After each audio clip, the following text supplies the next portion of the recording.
January 17, 1945. Camp Concordia, Kansas. The flatlands stretch endless under a sky so wide it seems to swallow the earth whole. Snow dusts the ground in thin patches, and the wind carries the smell of bread, fresh, yeasty, impossibly warm. Inside a mess hall built from timber and corrugated steel, 200 German prisoners of war sit at long tables, their metal trays piled high with food. Roast pork, mashed potatoes swimming in butter, green beans glistening with fat, apple pie still steaming cut into generous wedges. The men eat slowly at first, uncertain, their forks trembling in hands that have forgotten abundance. One prisoner, a former Panzer grenadier named Klaus Hartmann, stares at his plate as though it might vanish. He has not seen this much food in 3 years. His uniform, once tailored to fit a body hardened by combat, now hangs loose on shoulders that have begun to fill out again. In 6 months, he will gain 42 pounds. He does not know this yet.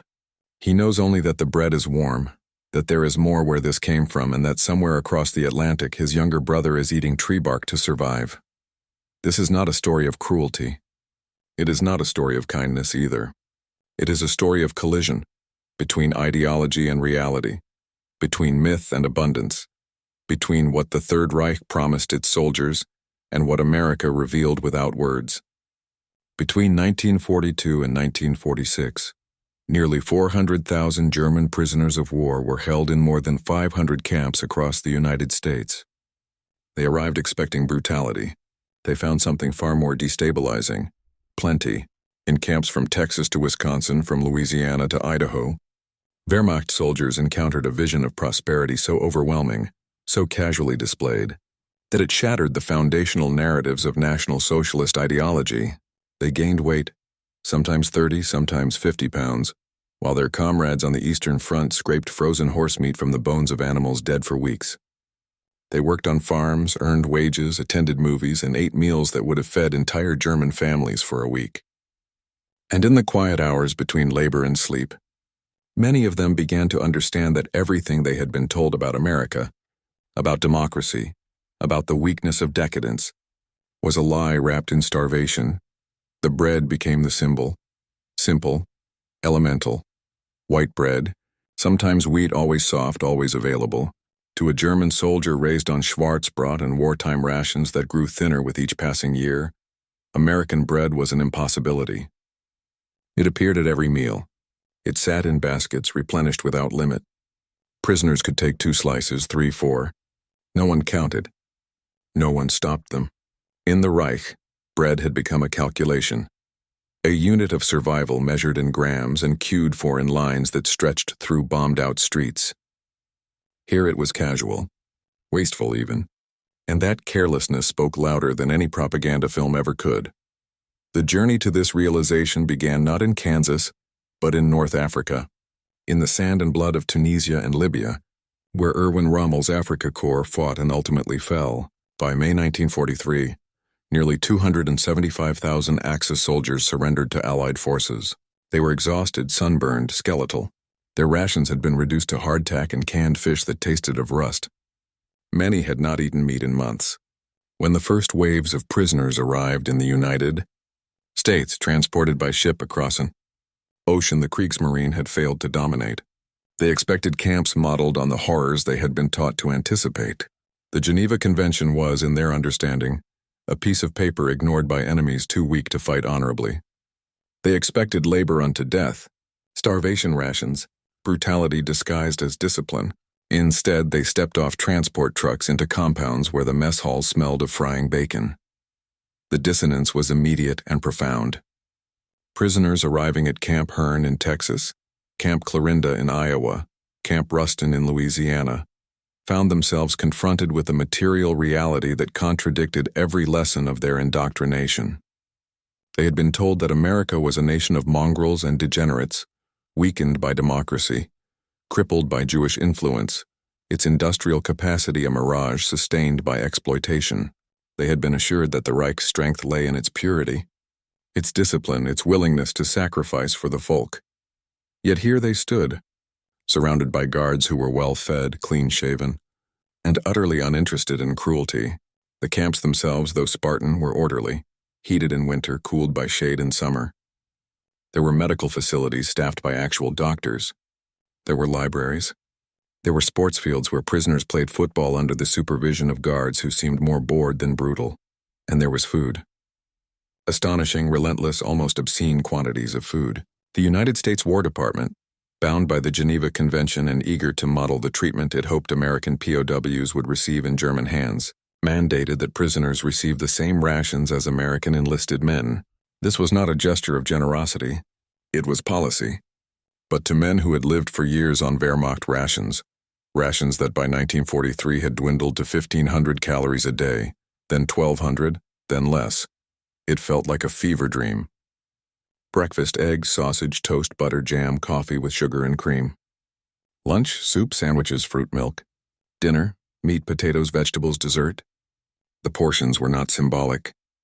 They were American-sized, built for a nation that had never known famine, that took surplus as a given, that operated from an assumption of abundance so deeply embedded it required no justification. Klaus Hartmann, the Panzer Grenadier from the opening scene, wrote letters home during his internment. They were censored, of course, their contents sanitized to prevent intelligence leaks or morale damage. But fragments survive, archived in the records of the International Red Cross and the personal collections of families who kept them. In one letter dated March 1945, he writes, "We eat better here than we did before the war. I do not understand it. There is always enough. I have gained weight. My uniform no longer fits. I think of you and Mother and I am ashamed." The shame was shared by thousands. To be fat while Germany starved was to embody a betrayal they had not chosen. Yet the body does not lie. Hunger, once satisfied, transforms. The men grew stronger. Their skin, which had taken on the grayish pallor of malnutrition, regained color. Their hair thickened. They slept through the night without the gnawing ache of an empty stomach. And with each meal, the Reich's ideological architecture cracked a little further. The food was not the only revelation. The camps employed prisoners in agricultural labor, particularly in the South and Midwest, where labor shortages created by wartime mobilization had left farms desperate for workers.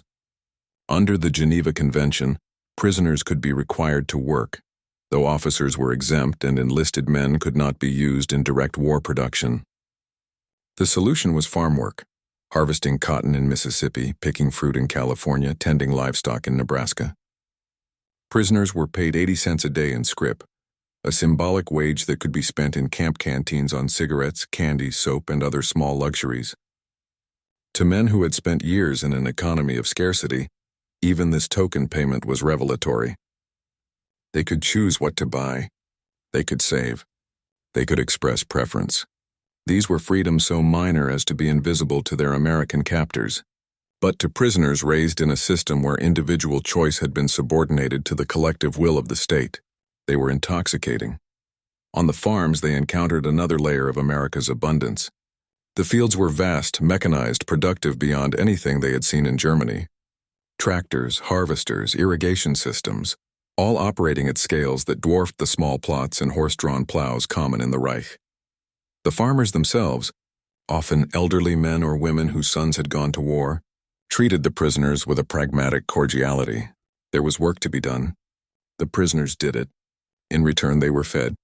Sometimes the farmers' wives brought out extra food: sandwiches, lemonade, cookies, gestures born not of politics but of rural hospitality. These moments, small and unscripted, carried more ideological weight than any propaganda could. They demonstrated that America's abundance was not confined to elites, that ordinary people, even in wartime, had enough to share. The cinematic contrast between what these men experienced and what their comrades endured in Germany cannot be overstated. By late 1944, the Wehrmacht was collapsing under the weight of its own ambitions. On the Eastern Front, soldiers subsisted on whatever they could scavenge. Reports from the 6th Army at Stalingrad, before its annihilation, described men eating horses, dogs, and in the final weeks, worse. In the retreat through Russia and Poland, supply lines fractured entirely. Units went days without food. The official ration for frontline troops, which had never been generous, was frequently undeliverable. Soldiers foraged in abandoned villages, dug through garbage, stole from civilians. The lucky ones found potatoes. The unlucky ones died of starvation before Soviet bullets could find them. In Germany itself, the civilian population faced rationing so severe that black markets became the primary economy. Bread, real bread, was a luxury. Fat was hoarded. Meat was a memory. Children grew up stunted, their bones soft from lack of calcium, their bellies distended from ersatz foods made of sawdust and chemicals. Meanwhile, in Kansas, Klaus Hartmann ate apple pie. The psychological dissonance produced by this gap was not subtle. It festered. Some prisoners clung to ideology, insisting that the abundance they witnessed was an illusion, a propaganda trick designed to weaken their resolve.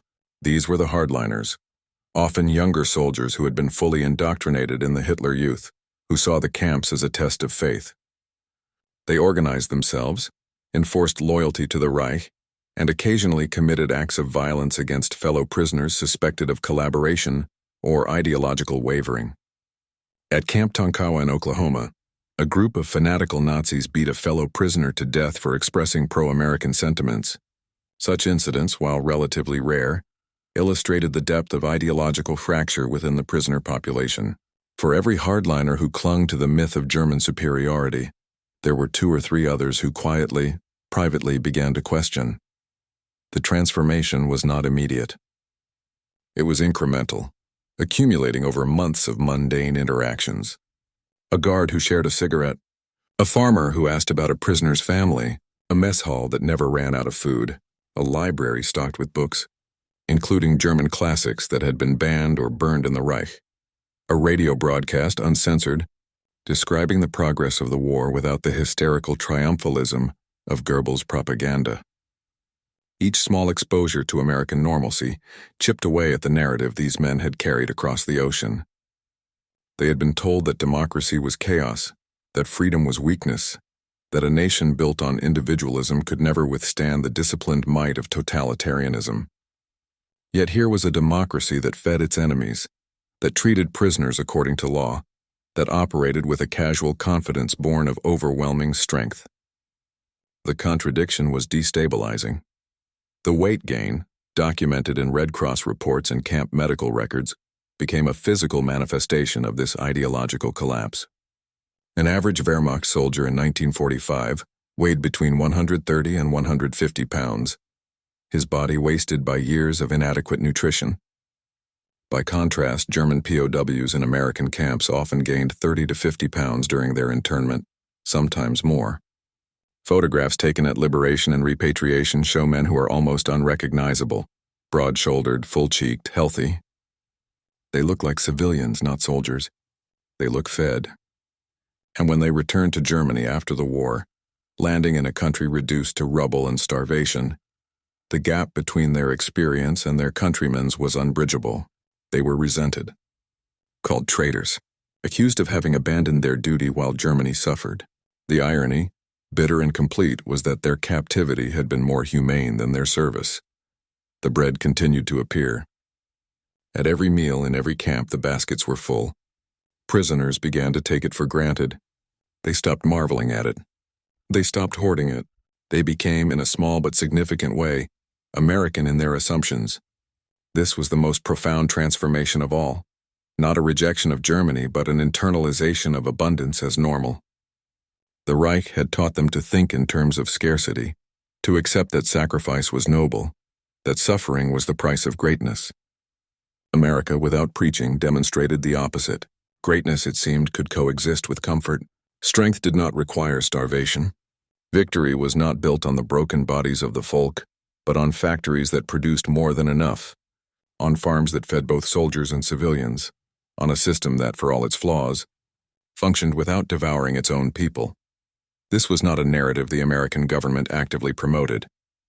The re-education programs implemented in some camps, lectures on democracy, screenings of films depicting Nazi atrocities, discussions of American political philosophy, were often ham-fisted and met with skepticism or outright hostility. Ideology cannot be lectured away, but it can be eroded by experience. The prisoners who changed their minds did so not because they were persuaded by arguments, but because they lived inside a reality that contradicted the lies they had been told. They ate the bread. They gained the weight. They saw with their own eyes that the enemy was not what they had imagined. The symbolic power of food in this story extends beyond mere sustenance. Food in the context of war is a language. It communicates priorities, values, and capacities. The Third Reich's inability to feed its soldiers, even as it funneled resources into ever more desperate military gambles, revealed the hollowness at its core. National Socialism had promised a 1,000-year Reich, a new order built on racial purity and imperial conquest. Yet it could not provide bread to its army. America, maligned by Nazi propaganda as weak and decadent, fed its enemies better than the Wehrmacht fed its own. The message was inescapable. The Reich had failed its fundamental contract with the German people. It had demanded their sons, their labor, their faith, and in return, it had given them starvation and defeat. In the final months of the war, as Germany collapsed and the camps in America swelled with new prisoners taken in the Bulge, in the Rhineland, in the last desperate stands of a dying regime, the contrast only sharpened. By April 1945, the average German civilian was consuming under 1,000 calories a day. In Berlin, people ate grass. In Hamburg, corpses were found with their organs removed, butchered for food. The Reich, which had once paraded its strength through Nuremberg rallies and blitzkrieg victories, ended in cannibalism and surrender. Meanwhile, in a camp outside Albuquerque, a captured officer of the Waffen-SS sat in the sun eating an orange and wept. Not from grief, from confusion, from the terrible realization that he had fought for a lie, that the world he had believed in was a fiction maintained by starvation and fear, and that the enemy he had been taught to despise was more humane than the regime he had served. The epilogue of this story is written, not in grand pronouncements but in the quiet lives, of men who returned to Germany after the war. Many of the prisoners who had been held in America became ardent supporters of democracy in the post-war period. They spoke openly about their experiences, often to the discomfort of neighbors who had endured the war at home. They remembered the bread. They remembered being treated as human beings rather than subhumans or fanatics. They remembered that the guards, for the most part, were decent men doing a job, not sadists reveling in power. These memories became a counter-narrative to the bitterness and resentment that might otherwise have poisoned the post-war generation. They were not universal. Many prisoners returned angry, traumatized, unwilling to forgive, but they were significant. They planted seeds. Klaus Hartmann, the Panzer Grenadier who gained 42 pounds in Kansas, returned to a Germany he no longer recognized. His family's home in Stuttgart had been reduced to rubble. His brother, the one who had eaten tree bark on the Eastern Front, had died of typhus in a Soviet POW camp. His mother had aged 20 years and 5. The city smelled of ash and sewage. There was no bread. The black market traded in cigarettes in desperation. Hartmann, standing in the ruins of his neighborhood, thought of the mess hall in Concordia. He thought of the butter on the mashed potatoes. He thought of the waste, the sheer impossible waste, and he felt something break inside him. Not his body was strong now, fed, healthy. But his faith, his identity, the story he had told himself about who he was, about what Germany meant, about why the war had mattered. It crumbled like the buildings around him. He found work eventually in the reconstruction, hauling bricks and clearing rubble. The British occupation authorities issued rations, meager but regular. Life became a sequence of small endurances. But on Sundays, when he could afford it, he went to a bakery that had reopened in a half-destroyed storefront, and he bought a loaf of white bread.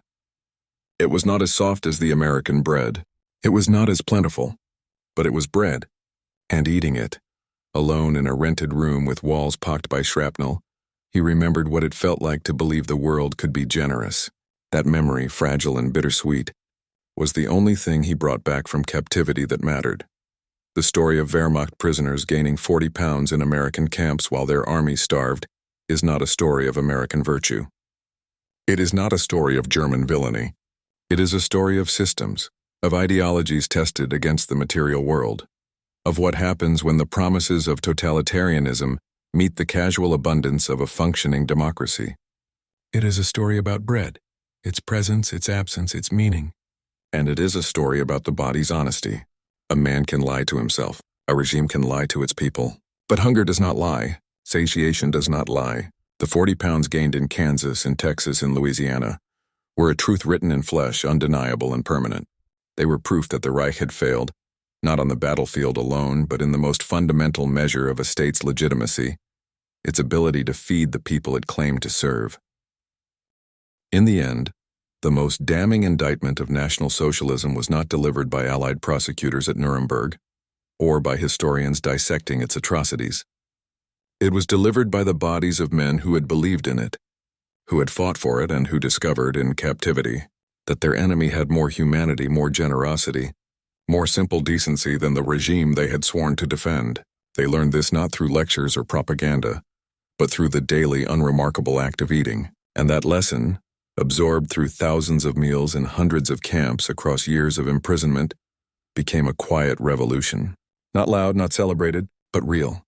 The bread was always there. That was the miracle and the condemnation.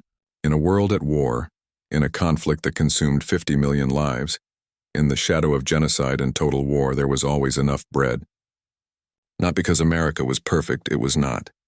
Not because democracy was flawless, it was not. But because a system built on individual freedom, on economic dynamism, on the messy, chaotic, inefficient machinery of pluralism, produced more than a system built on racial purity and authoritarian control. The prisoners learned this with their bodies before they understood it with their minds. They gained weight. They grew strong. And in growing strong, they became evidence against the ideology that had nearly destroyed the world. Somewhere in the archives, there is a photograph. It shows a group of German prisoners at Camp Concordia, Kansas in the summer of 1945. They are sitting on the grass, smiling, some of them shirtless in the heat. They look healthy. They look content. In the background, barely visible, is the mess hall. And if you look closely, if you know the story, you can almost see the baskets of bread being carried out for the evening meal, always full, always replenished. A small thing, an unremarkable thing. And yet, in the context of that war, in the shadow of that regime, it was everything. It was the quiet, undeniable proof that the Reich had lied, that the Führer had failed, and that the future, whatever it held, would be written not by those who starved their people in pursuit of greatness, but by those who understood that greatness begins with the simple, stubborn insistence that everyone deserves to eat.